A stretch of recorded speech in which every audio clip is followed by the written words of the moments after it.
Olá a todos, meu nome é Isis e esse é o canal Isis Krakatoa. E vocês sabiam que existem efeitos biológicos de campos magnéticos? Sim, efeitos de campos magnéticos de ímãs sobre organismos vivos, desde células até organismos mais complexos como o próprio ser humano. Mas antes de começar esse vídeo, eu queria pedir a você que se inscreva aqui no canal, porque isso ajuda muito a eu poder estar trazendo mais conteúdo dessa qualidade, né, desses temas e outros temas na área da ciência, né, para vocês aqui. E se vocês puderem, se vocês gostarem do vídeo também, curta aqui o vídeo, porque isso também contribui para o vídeo estar sendo mais compartilhado para mais pessoas. Então, vamos falar sobre isso, né? E o que são esses efeitos biológicos de campos magnéticos? Primeiro, para a gente entender, né, que o que é um campo magnético? O campo magnético é um campo vetorial. Esse campo magnético ele pode estar sendo originado através de, por exemplo, um ímã, né? Um ímã simples, que nem esses ímãs que você tem na geladeira, um ímã de neodímio, um ímã de ferrite, né? O ímã de neodímio costuma ser aquele ímã mais prateado, o ímã de ferrite é aquele ímã preto, né? Ele costuma ser mais fraco. Se você perceber se você tiver algum ímã na geladeira, você vai perceber logo que o ímã de neodímio ele parece ser mais forte, né? Ainda que esse termo não seja o mais correto. Mas isso vai variar de acordo com a magnitude, né? Com quantos Gauss vai ter nesse ímã e de acordo com a posição que você vai estar medindo também, né? Porque é diferente essa magnitude na superfície do ímã e à medida que vai se afastando, ela vai reduzindo, né? Então, à medida que você vai se afastando, você vai percebendo que o ímã ele vai ficando com menos intensidade nessa atração, não é?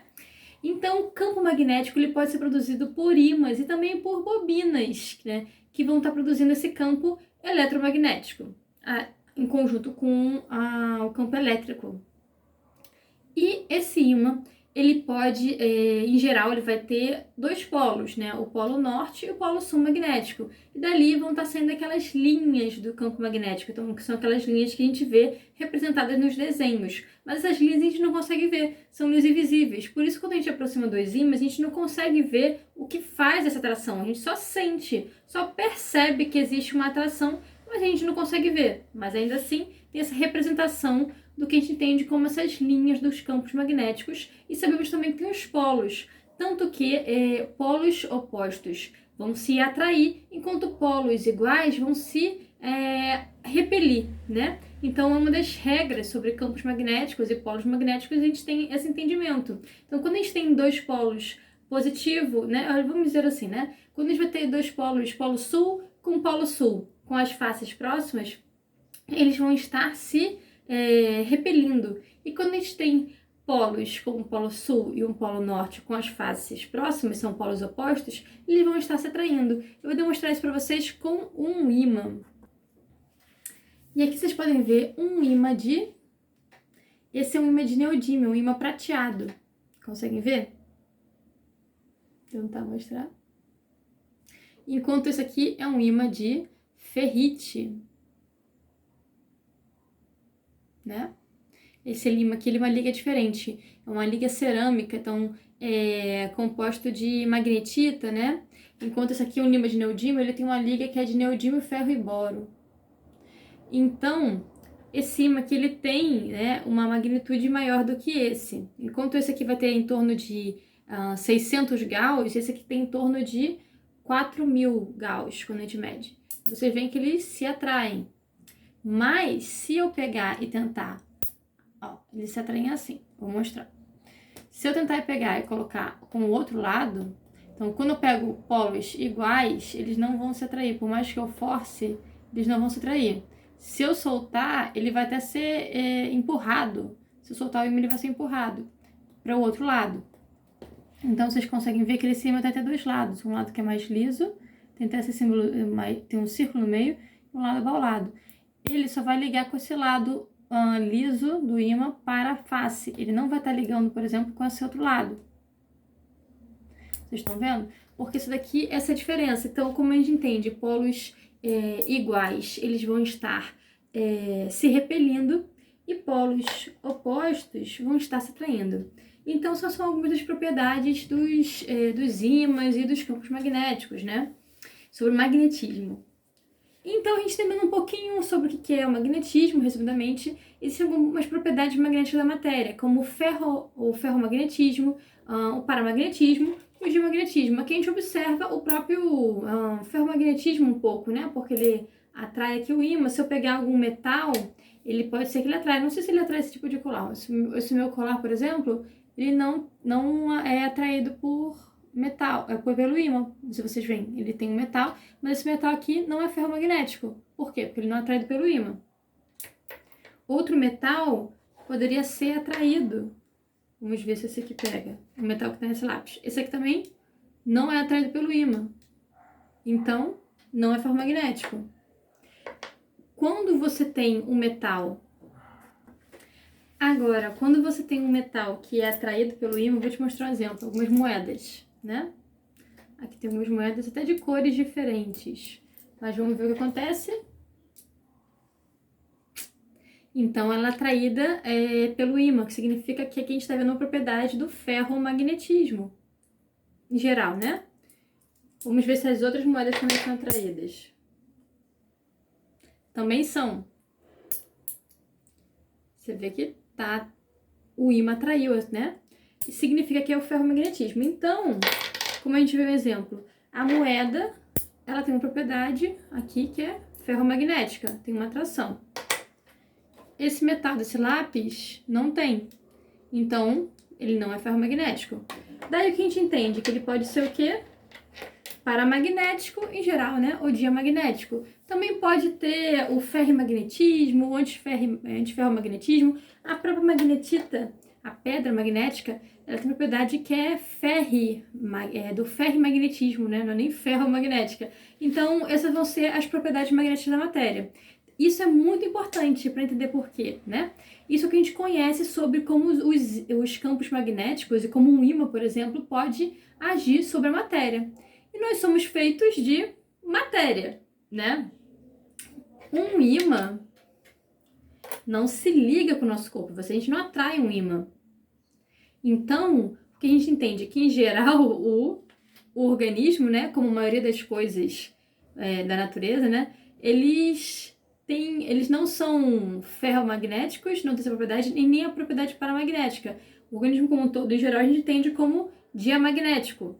Então, muitas coisas da natureza são diamagnéticas. O que é o diamagnetismo?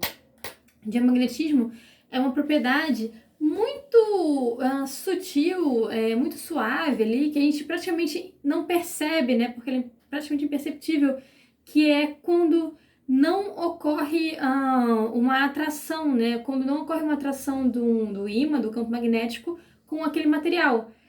Ocorre uma leve repulsão, muito leve, né? Muito leve repulsão. Então, a maioria desses compostos biológicos, assim, no nosso organismo, dos seres vivos, vão ser diamagnéticos, né? Então, tem até alguns experimentos interessantes, tem vídeos aqui no YouTube que eu já vi, de pessoas que colocam alguns animais, alguns materiais, para demonstrar o efeito do diamagnetismo, que é esse efeito de repulsão, que aquele material biológico, ocorre uma repulsão leve. Então, gerava até isso. Porém, quando a gente vai entrar nos componentes do organismo, não é porque, em geral, no todo a gente parece ser diamagnético que a gente não vai ter nenhum componente que possa ter alguma propriedade magnética diferente, né? Então, se a gente tiver algum tipo de metal como a magnetita dentro do nosso organismo, essa magnetita ela vai estar respondendo de maneira diferente. Como eu disse, a magnetita ela é ferrimagnética, então ela já tem uma atração ali. Você já pode, por exemplo, com um campo magnético externo, você poderia gerar uma atração ali com aquele metal, aquele mineral, né? Então, o que a gente entende com isso? Que para poder ocorrer algum tipo de fenômeno magnético, alguma manifestação de algum efeito de campos magnéticos em organismos vivos, ele vai ter que estar respondendo de alguma maneira, através do próprio diamagnetismo, do paramagnetismo, do ferromagnetismo, do ferrimagnetismo. Então, de alguma forma, ele tem que responder. Só que isso é muito complexo, porque nós somos formados de muitas partes pequenininhas com e partes vivas que estão em movimento, em constante transformação ali. Então, acaba que para poder mensurar, entender o que está acontecendo ali, é complicado. Então, isso entra na busca de entender o mecanismo de ação, de como o campo magnético vai agir sobre esses organismos vivos, que é uma das partes mais complicadas da magnetobiologia. Então, a gente tem essa diferença. De uma forma, a gente vai estar buscando entender sobre esse mecanismo de ação, e de outra forma a gente também busca entender sobre o próprio fenômeno, né? Sobre identificar o próprio fenômeno em si, porque a visualização do fenômeno não significa que a gente vai entender como ele funciona, né? Então são coisas diferentes que compõem o entendimento daquela realidade. E aí, o que a gente vai ter? Vários estudos demonstram, né, várias evidências científicas demonstram a presença desses efeitos biológicos de campos magnéticos, o que significa que campos magnéticos estáticos ou não, né, campos magnéticos de origem de ímãs simples, como esse que a gente tem numa geladeira, até campos eletromagnéticos gerados por bobinas, eles são capazes de gerar fenômenos ali, né, de gerar uma ação, um efeito sobre aqueles materiais, sobre aqueles organismos, sobre aquelas células. Então, a gente encontra evidências de campos magnéticos de diversos tipos e diversas magnitudes, de graus diferentes, por tempos diferentes, com polos diferentes, combinações diferentes, gerando efeitos sobre esses organismos. Esses efeitos podem ser sobre células, então pode aumentar uma proliferação de célula, pode influenciar naquela movimentação daquela célula, pode influenciar naquele crescimento geral celular, na viabilidade. Em organismos, micro-organismos também a gente encontra efeitos em determinadas bactérias, nas próprias bactérias magnetotáticas, em outros micro-organismos e assim por diante, outros tipos de seres, insetos, nas abelhas. Você vai encontrar também esses efeitos em outros animais, anfíbios, peixes, até animais como mamíferos, né? E chegando no ser humano. Pois é. Então, existem evidências também de efeitos biológicos de campos magnéticos sobre seres humanos. E isso vai entrar em uma coisa muito interessante, né? Que é essa questão da magnetorrecepção, a percepção magnética. Então, já vai entrando todo nesse conceito do que é de como a gente vai combinando. Por isso que essa ciência ela é complicada, ela é interdisciplinar, multidisciplinar, ela combina conhecimentos da física, da biologia, de outras ciências também, né? Então, a gente tem a magnetobiologia, a gente vai ter o biomagnetismo, que vai estudar sobre isso, né? E aí tem aquela questão de entender sobre essa composição desses organismos. Tem vários organismos que possuem óxidos de ferro, produzem esses óxidos de ferro, e com isso eles podem ter alguma sensibilidade. Então, aí vem a maneira de perceber esses efeitos biológicos de campos magnéticos varia muito, não é uma coisa única para todo mundo, ainda que tenha uma semelhança. Por exemplo, uma das hipóteses fortes é em relação à própria magnetita. Existe essa abordagem em relação com a magnetita como um recurso que a célula tem associado ali à sua membrana celular, ao seu citoplasma, que pode ser utilizado para realizar essa magnetorrecepção. Então, seriam células magnetorreceptoras que seriam capazes de sentir esses campos magnéticos e, através disso, ativar alguma reação ali naquela célula. E isso gerando um efeito naquele organismo que é composto daqueles tipos de células, né? Então, existem várias abordagens para poder buscar entender sobre como esses efeitos ocorrem nesses organismos. A nível celular, a questão sistêmica também, porque a gente vai ter, como a gente entende, a produção de campos biomagnéticos também por diversos seres e organismos vivos. Então, o próprio corpo humano também produz campos biomagnéticos no cérebro, no coração, em órgãos. Então, isso também pode sofrer alguma influência desses campos magnéticos externos. Tudo isso poderiam ser os mecanismos por trás desses efeitos observados. Mas o que é observado? Então, quais são esses efeitos que a gente observa de fato?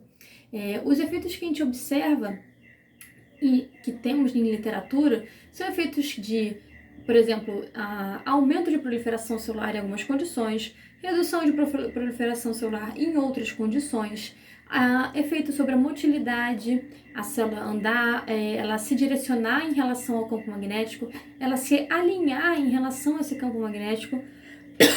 Desculpe. Então a gente vai ter vários tipos de efeitos de nível celular. Em animais, através da magnetorrecepção, a gente vai observar animais que se guiam como uma geolocalização, como um sentido magnético. Eles conseguem se guiar através do campo magnético da Terra e com isso, se tem alguma alteração de campo magnético, isso pode prejudicar o seu sentido, né, a sua bússola natural, porque se você tem uma alteração através de outros tipos de aparelhos ou coisas que estão ao redor, isso vai prejudicar esse GPS natural ali daquele animal, né, que vai estar fazendo como as aves, que vão estar migrando, animais como baleias, golfinhos, cetáceos, né? Então esses animais podem ser afetados por campos magnéticos externos, uma vez que eles seguiam através do campo magnético da Terra, as abelhas mesmo, né? Usam também disso.